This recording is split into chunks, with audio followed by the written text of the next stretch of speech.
దీనికి ఏమి చేసి ఉండాల్సిందంటే గోటుతో పోయేది గొడ్డలతో అంటే ఆ ముందే నెక్స్ట్ డే వాళ్ళ ఇంటికి వెళ్ళిపోయి హీరోకి కూడా తెలియకర్లా, అల్లు అర్జున్ గారు కూడా తెలియకర్లా, ఇంకా ఎవరన్నా వెళ్ళి రైట్ ఫ్రమ్ ప్రొడ్యూసర్స్ వెళ్ళి మీ బాధలో మేము ఉన్నామని చెప్పుకోవాలి.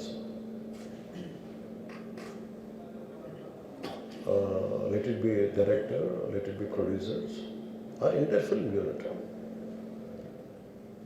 వెళ్ళి చెప్పుకుంటుంటే ఫస్ట్ అది రప్చర్ అవ్వకుండా ఉండేది.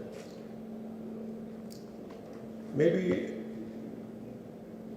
అది చేశారు లేదు నాకు తెలియదు, but this what I feel, నాకు తెలియదు చేశారా అది అలా కాదు, మనం అలా కాదు, అలా దీన్ని చిన్నగా చేయకూడదు. ఒకసారి ఏమైపోతుంటే మనం తిట్లు తినాలి. ఒకసారి ఇలాంటి సిచ్యువేషన్లో నేను it's not that I had never faced it, I also had faced it. చనిపోలేదు కానీ నలిగిపోతుంటాను. నేనే చాలాసార్లు జర్నలిస్ట్ నలిపి నేను పక్కన నవ్వుతాను.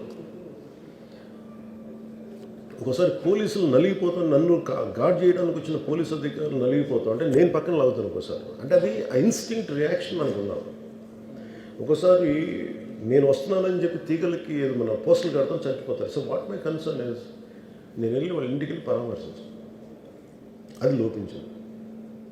అది ప్రొడ్యూసర్స్ కానీ డైరెక్టర్గా కానీ ఎవరైతే it could be some maybe ఒకసారి ఆ మూమెంట్ ఎందుకు చెప్పకపోవడం ఉండొచ్చు హీరోకి, దట్స్ ఫైన్. కానీ ఇంతమంది మనుషులు మేము వచ్చి ఇంత కన్సర్న్తో ఉన్నాం, we feel sorry for that, అది చెప్పుండి ఉంటే బాగుండేది.